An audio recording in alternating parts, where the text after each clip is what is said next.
Yo, it's JaiOfTheRise, and you're checking out my For Our City interview with CapCityHipHop. I'm trapped in this room with her now.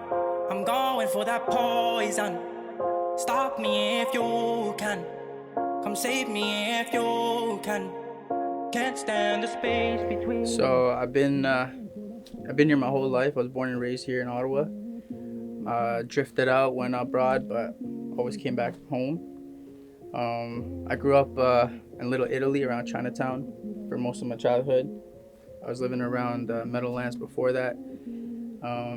But just growing up and seeing all these Italians have a shit ton of money, like I was living across Giovanni's and I saw like Ferraris pull up, Porsches all the time. I'm like, I want that Italian money one day, you know?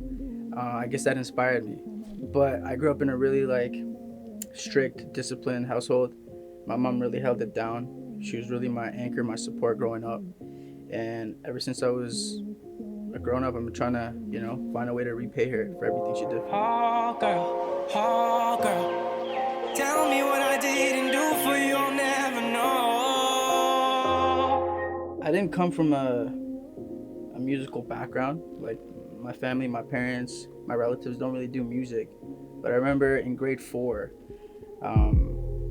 my choir teacher, she came into the classroom and started asking everyone, hey, can you sing this little piece for me? And I guess she was like auditioning people for the choir, but she just went through the class and like got everyone to sing something. And I had never thought about singing before this. And it's my turn. She's like, yo, Jay, can you sing something for me? And I did. And she's like, you know what, you'd be perfect for the choir. I'm like, what, really? I went home and I thought about it. I ended up joining the choir that year. That was the only year I did it, but I guess I realized that I liked singing after that. I was around like 12 years old at that time. Kind of put singing on a pause for a long while. I focused on studies and stuff like that. I wanted to be a doctor, but things panned out differently, and I started music about 3 years ago, and I never looked back. I remember the taste. Oh girl.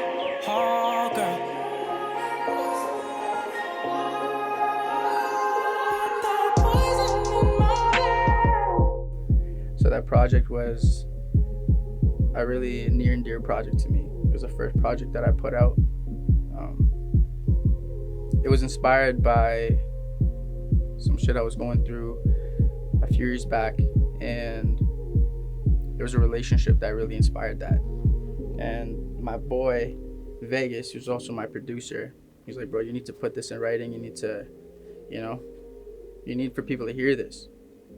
And so we linked up with LJ, and that was actually the first project we ever worked on, ever.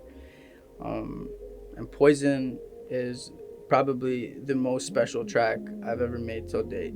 I kind of just let my heart out on that one. And whoever it pertains to, like I'm sure a lot of people can relate to that one. And at first I didn't want to put it out because I felt like I was too vulnerable on that track. But these guys said, hey, listen, it's a good movie. Let them know what it's about. And people really enjoyed that track, They got a lot of good feedback. And who knows, I may make some more music like that too soon. Who's excited for Pop Smoke today?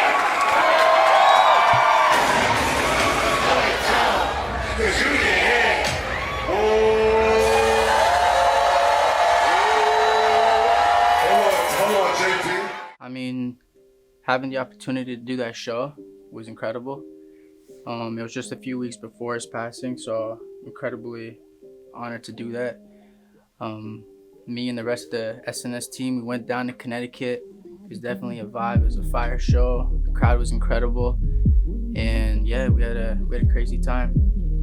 In regards to the influence he had, I'm just gonna say like the UK drill scene and what he was doing in New York really grew on us, and that was just the vibe right now. So I definitely caught a vibe from that. You could see that in Amiri and Hopscotch and the new records that we've been putting out, Silk Road. Honestly, it was a shock. My homie sent a text to me that morning, and when I saw that, it was unbelievable, to be honest. I didn't believe it for a second. We were just opening up for him a couple weeks ago, and it was just crazy, man. Life's so short. And but he was a crazy inspiration.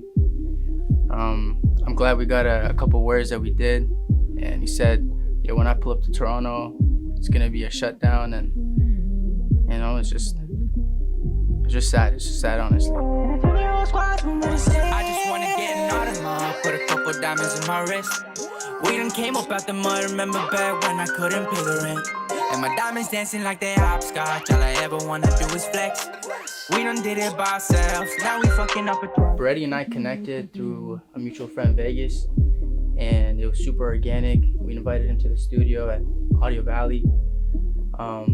He laid down a couple verses. One thing led to another. We had a banger at our hands. No, it's super fun in the studio. We're drinking and shit. It was a lit time. Don't go to school, but it's true, they gon' test you. You acting nosy, if you sneeze, we gon' bless you. Hurry up, no matter the weather. Shake your hand, niggas chill at the wedding. He's actually a really, really sick performer, to be honest. The guy was freestyling all night.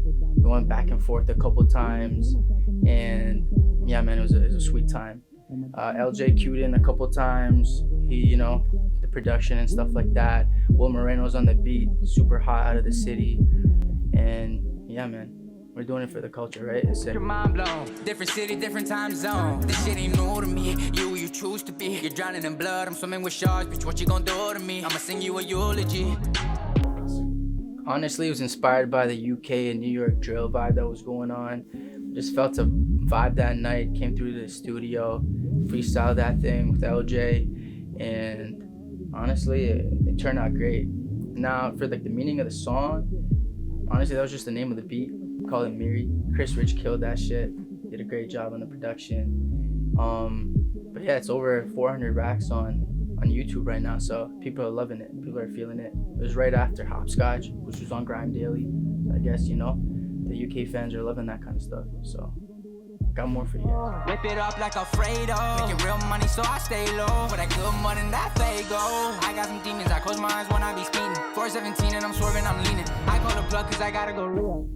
Filthy was actually made on our way to Connecticut to the Pop Smoke show. We caught a vibe on our way there. Started, you know, freestyling a little bit in the car. Wrote some of the bars out. And then we hit the studio and then boom, we had that track. What's crazy is that after the Pop Smoke show, we actually had our videographer there, and we actually ended up shooting a bunch of the video in New York City that same night at like 5 a.m. in the morning. Drive on buzzing, I'll be all around the city. And if I die, just know that I died a real G. We done came up, we was just poor, but now there's definitely a lot coming out. We just released a new merch line called Save No Soul. You can check it out at savenosoul.ca. Catch the latest drip on that. In terms of music, I got a little sneak peek coming out, a new video next month, and working on a couple collabs too, not gonna lie. foreign on my drip, I pull up on you in my foreign car. Celebrating like my bitches. Hi yo, it's JaiOfTheRise. Hopefully you enjoyed that interview. It's time for y'all to get out of here. Never pretend, no, I don't need no bitch and I don't need no friends. Ooh, I'm up in your hands, I'm up in your hands. Come say hello to my little friend. Miami's killing, we taking your head. Ooh, if I go broke, I still know I got my DG. Drive on buzzing, I'll be all around the city. And if I die, just know that I died a real G. We done came up, we was piss poor, but now we Hustling, filthy. hustling. Got the big, got the white, got the zany, bro.